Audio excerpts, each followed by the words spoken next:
The following episode of the Comics and Crypto podcast is for informational purposes only, and anything expressed by the hosts or their guests is solely their opinion. This podcast does not constitute financial advice, and anyone wishing to invest should seek their own independent financial or professional help. Have fun and enjoy the show. Hi, I'm Sean O'Hare, and I know comics. Hi, I'm Spencer Vogel, and I know crypto. Hi, I'm Kevin Lee Loader, and I don't know shit. This is the Comics and Crypto podcast.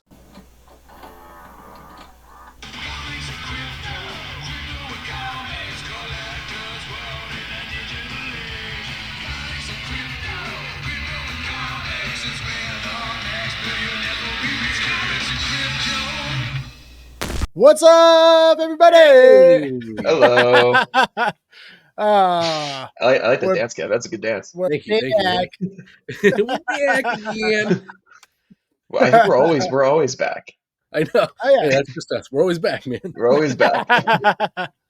So we just got back from Salt Lake City, FanX, which we're really excited to talk about. So many amazing stories. But before we do that, boom, we did it, boys. 20,000 followers on Twitter.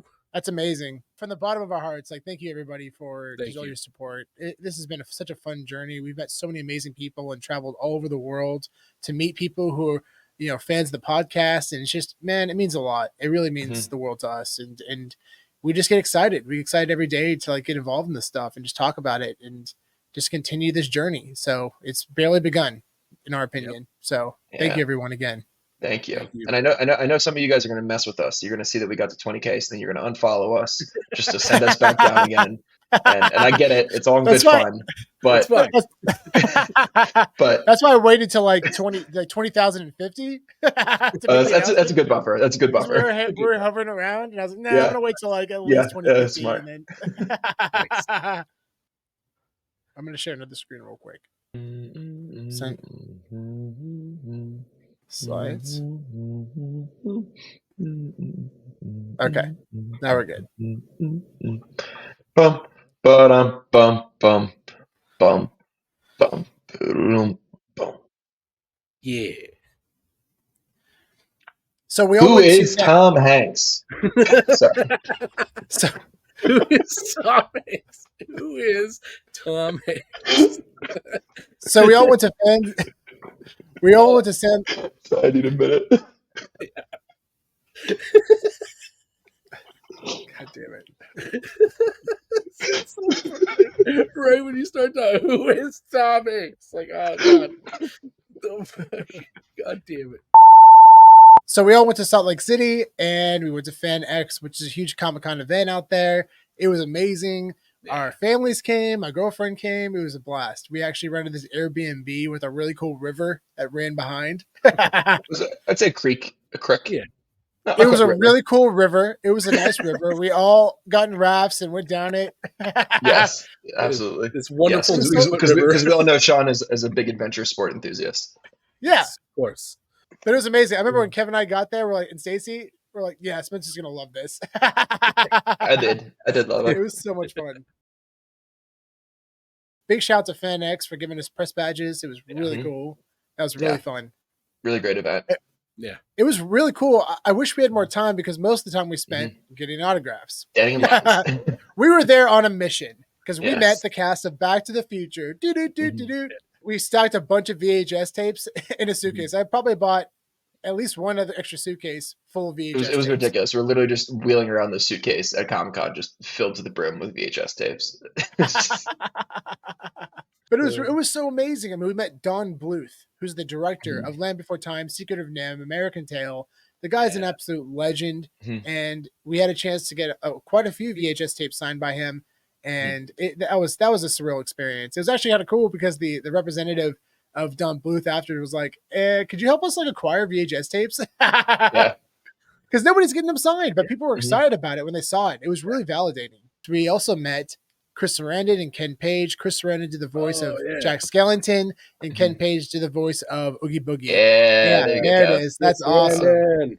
Chris Sarandon was also the villain in Fright Night, and he's also the police officer in Child's Play.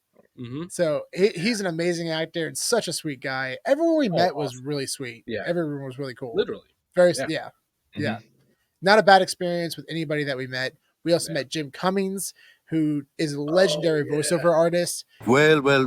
Hello out there, my friends. It is I, Hondo Onaka. I have just been discussing with my close personal friend Kevin a new business venture that I think you will be very, very interested in. And I have instructed him to collect all of your money and bring it back to me because that way I can invest it for you. Don't worry. If you don't trust me, surely you can trust Kevin. My mom and brother are big Winnie the. Oh, that's so cool. Yeah, there you go. That's so cool, Kev. Yeah, They're big I Winnie the had Pooh to. I fans. didn't even know you got that. Yeah. That's awesome. He does the voice of Winnie the Pooh and Tigger, and he's done so many other voices. Such a legendary actor, and that was surreal to have a chance to meet him. We got a photo of my mom and him, and that was really cool. And of course, Andy Serkis. Andy Serkis is one of the, probably, in my opinion, I've said this for a long time, one of the most underrated talents in Hollywood. Yeah. The guy is a Swiss Army knife, and he's actually an incredible actor. He played Schmeagol, Gollum. He played Caesar and Planet of the Apes. He played King Kong in King Kong, Peter Jackson's King Kong. Yeah. Absolutely incredible actor. And he signed our Academy screeners that we had too. So that was really cool. We asked him, we said, have you seen these before? The Academy screeners. He said, oh, this is a VHS tape, right? It just sold to the public. I'm like, no, this is Academy screener for the Academy members to vote. And he was like, oh, really? Oh my gosh, this is so cool. And I said, yeah. And I said, oh, by the way, congratulations. You guys crushed it. Then we met the cast of Back to the Future. That was awesome. It started with Christopher Lloyd. It started with Christopher Lloyd and Thomas F. Wilson. And so Christopher Lloyd played Doc. Thomas F. Wilson played Biff. And we also met James Tolkien, who played Principal Strickland. Yeah. So, slackers. Such a nice guy. Yeah. Wow, what a nice wonderful guy. person. Such a wonderful person. Yeah. It was so cool. We must have had probably 15 items for Back to the Future to get signed. Yeah. We had more. Like VHS, later VHS tapes. We had later prints, 89 prints. We had 86 prints. Yeah. We had an actual first print that our good friend of the podcast, Ethan, he goes by Graded VHS on Instagram. Big shout out to Ethan. We got Michael J. Fox to sign his VHS tape, which is, that tape, it's probably at least a $10,000 tape. Yeah. We're in the midst of getting things signed by Michael J. Fox, and it was like an assembly line. Like, you couldn't talk to him. He was just trying to sign stuff, and it was just one after the other, and people were yelling, and it was frantic. Yeah. And I'm like, this isn't just a poster someone bought, guys. Like, I was telling the people that work there, like, this is a $10,000 tape. Yeah. Please, like, give me some TLC. They were not set up to accommodate us. Definitely not. We overwhelmed a lot of the booths with our collectibles. We had a lot of stuff to get signed. I think lessons learned. We'll definitely change the way we do this going forward, I think. But it all worked out. What's crazy though, this is actually really crazy. We actually had our screener of Back to the Future 2 signed by Christopher Lloyd and Thomas F. Wilson. We use Posca pens because we heard paint pens are better on plastic. So, and it's weird because sometimes we've had situations where a Sharpie doesn't react to plastic. We had that problem in New York Comic Con when we met Kevin Eastman, the creator of Teenage Mutant Ninja Turtles, and he tried to sign our VHS tape and it wouldn't work with a Sharpie. So he ended up using his own pen, but transitioned back to FanX, we're like, okay, we'll use Posca pens. And the thing is, you can't practice with these tapes. You can't practice on them. And we had a screener, a very rare screener of Back to the Future 2, and we wanted it signed by the cast. And Christopher Lloyd signed it, and then Thomas F. Wilson signed it. And then literally probably about 20 minutes later, the paint started flaking off the plastic. Yeah, it wouldn't stick. Yeah. It wouldn't stick. So I literally would blow and I go like this, and then it would just disappear. Like Thanos came and just snapped, and all the signatures were starting to disappear from the VHS tape. And I'm like, what the hell's going on, man? This is the worst. Are you kidding me? Yeah. And then my sister was there, bless her heart. She had some alcohol wipes, and we just wiped it off. Like, can you imagine wiping off Christopher Lloyd's signature off of a VHS tape? That was crazy. So I go back, and my girlfriend, good bless her heart, Stacy, she goes over to the booth and talks to them and says, hey, we have a signature. It started to erase. Can we? And then I walked over there, and they were so accommodating. They brought us to the front of the line, and we were able to get signatures again on using Sharpie this time, and it worked out great. Yeah. But it's crazy, guys, because like this is a new medium to get signed, and we're still learning about this. Mm-hmm. But not all plastic is the same. Yeah. It's all different. Yeah, it's funny because like some of those Posco pens, they worked on some VHS tapes and plastics. Others they worked on almost all the other ones. They worked great on. Yeah. They worked great on the Academy screeners too with Andy Serkis. Like Kevin and I tested afterwards. We like actually put our finger on and tried to see if it worked. No, it stayed perfect. It's still there. And it reacted great, but it wouldn't react to the screener that we had, which is really wild. Yeah. Well, we also had some other issues with the paint pens because of the elevation in Salt Lake City. The pens like kind of explode, especially if you like shoot too hard down on them. So like so we had a couple issues with signatures where the paint kind of smeared and which is unfortunate, but hopefully we'll get that cleaned up. But but it's just like problems that we didn't think about going into this that now we know that we have to start to consider anytime we go to future signings, especially for getting sealed media signed. It's kind of like a new thing, I feel like. But it was crazy too, because after you get everything signed, you're like, okay, now what? I'm like walking around. I got like, I mean, especially my buddy Ethan's like our buddy Ethan's tape. That one's like. I mean, who knows what that's worth? I've never seen a first print signed by Michael J. Fox. This could be the only one. It was just nerve-wracking at the time, and especially carrying it around. My sister had a hotel room across the street, so I go to my sister's hotel room and drop it off. I'm like, I'm not gonna walk around with this. This is just too much. I can't. Man, my panic level was at an all-time high. The stress level was insane, but it was so worth it, and everything turned out beautifully. We got everything certified by JSA as well. All the signatures. They were there. Yep. Yeah. So when we get these graded, then it means that those signatures are certified and we should be able to get our yellow labels. Right. It'll work for IGS. It'll work for Rewind.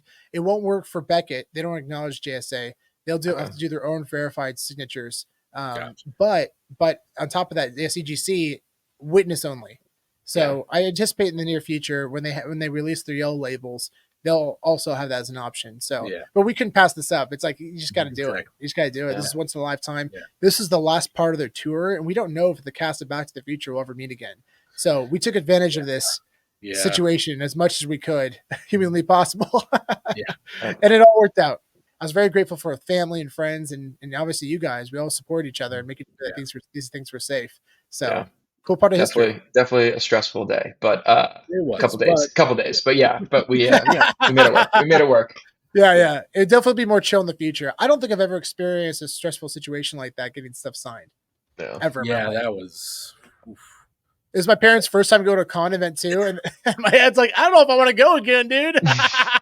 Like they're different. They're different. They're not normally I don't blame him. I don't blame him. But Dad, don't worry. It's not like this every time, and I really hope that he comes to LA because he'll be a different story for sure. And then finally, when we had a chance to walk around, we saw some amazing booths, amazing vendors, including Moon Rare Books.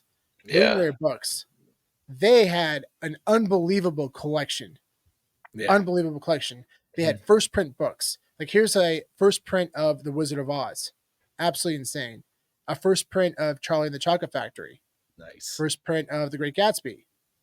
First print of Winnie the Pooh signed by the creator. Yeah. That's insane. Awesome. The Hobbit print. Yeah. What's really cool, this book actually recently sold on Elite Collectibles 11, their new Instagram page, which sells a variety of collectibles. It just sold for $2,000. This thing was posted and within minutes, it sold. And this book, I mean, this is, I think this is a second printing of Shakespeare's works, and they told us this thing's worth $1.5 million. Yeah. And it was just sitting there. He had just sitting there in his booth. Yeah. His booth had so much value that nobody understood. Oh my God. And they weren't selling anything. They didn't have a selling license. They were invited. They were invited by FanX just to show their collection because Moon Rare Books has a great following. And well, I follow them on TikTok. Kevin knew all about them. That's so cool. Well, and they use it as an opportunity to connect with some of the celebrities, because I saw the next day he had celebrities basically at the bookshop doing like a bunch of like filming and stuff like that, talking about a bunch of the collectibles and stuff. So that's so cool. That's so cool. And then here's some collectibles they had. These are wands that were used by the cast on camera. So this was used by I think Rupert was Hermione and used by Harry Potter. Yeah. So it's Harry, Hermione, Ron, and Professor Snape. Wow. Yeah. Incredible. And then to the right, you have the actual envelope that was used in the first film, and this one was used on camera too. It came with the letter. So they used this on camera. There's two different types. There's about 1,000 of them that were pushed out of the letterbox. but this one was used actually on camera with the letter, which is more valuable. And then, of course, this first print Harry Potter book, it's signed by the cast. And you notice, like, if they right next to their signatures, they actually put their character's name because they're new actors. They weren't famous yet. They weren't famous. And they put Harry in, they put Ron, and they put Hermione. That's so cool. This was signed during the filming of the first movie. Yeah. So they were probably like 10 or 11, 12 years old. I love Ron's signature. It's so big and just it's so bold. Big, and then a tiny little Ron. Rupert just like this. Ron Weasley.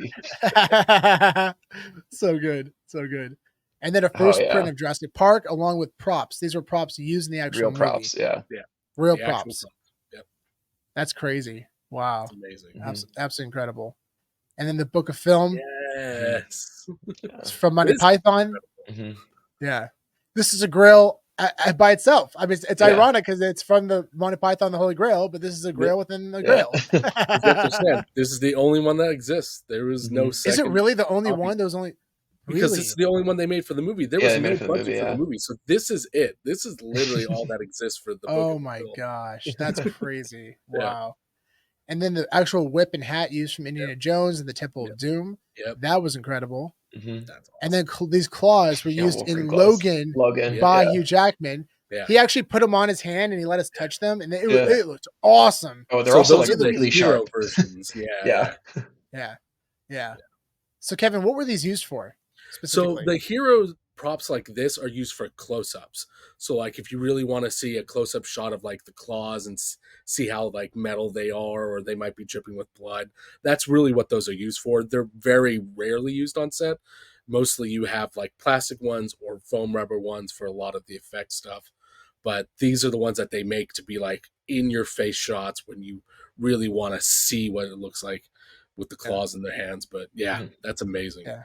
And a big shout to Reed Moon. He was the owner of the shop, and he also showed these to us personally. And he was talking about, so he's really big on TikTok, and he was talking about how he might actually do a video where he's going to cut watermelon or something. Was that right? With the claws.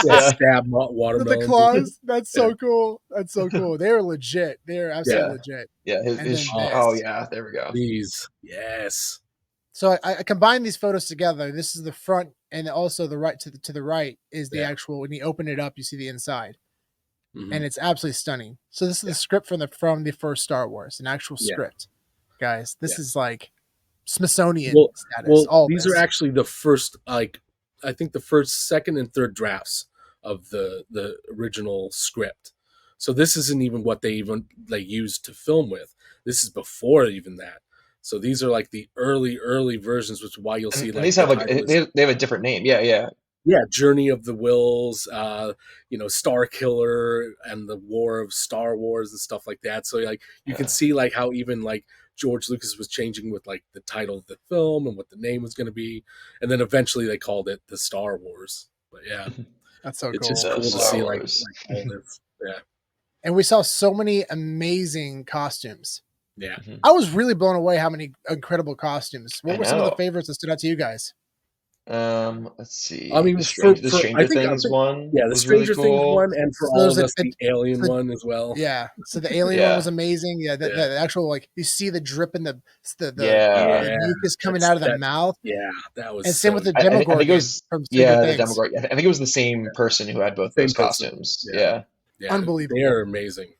Yeah. Whoever that was, man, shout out to that person. Yeah, It was incredible. Like they literally couldn't get into the actual con event. They were still putting everything on when people would come by and take pictures because it was just so cool looking. Like they couldn't even get onto the floor. It was so awesome. Yeah. But what an amazing experience. We talked about how that was one of the best con experiences we had. I mean, even with the stress of getting things signed, we can't wait to go back. We can't wait to go back to Salt Lake City for this next year. It was incredible. I would say that one had like way more like, first off, I think there were way more costumes. Way more costumes. One than like the other con events that we've been to.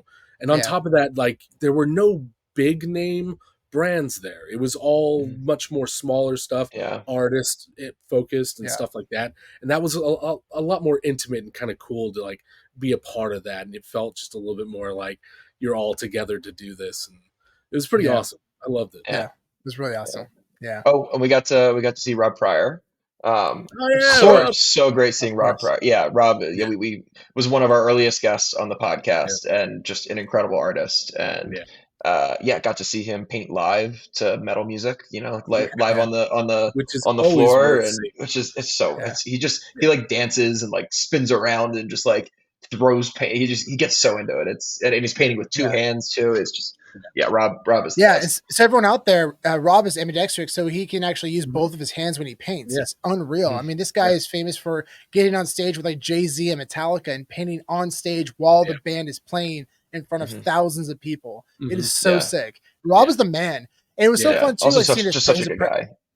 Yeah, amazing guy. Exactly. And seeing his apprentices there. And his son was there, who's a really talented artist. They all are absolutely amazing. One of his apprentices, she painted this incredible painting of a clicker from The Last of Us. That was cool. That was very cool. I couldn't stop staring at it. It was just so. I was stunned. Yeah, and she painted it there at the event. Wow. Yeah. But overall, FanX guys, what a blast! Oh, and we got to meet Dr. Stuff. Oh yeah, he came by. That was awesome. Yeah. Well, I met Dr. Stuff many times, but but you guys got to meet him. Yeah. It was our first time. Huge shout out to Dr. Stuff. That is so much fun meeting him. Such a cool guy. We had dinner that night. It was an absolute blast, man. That was such a good time. And overall, FanX guys, really like get out there next year. Highly recommend it. It was an absolute blast. Yeah. And thanks again everybody for watching and all your support. Man, it's just surreal to be at this point. And just to know like the journey's just begun. So I really appreciate you all. Thanks so much for watching, and we'll see you on the next one. Bye.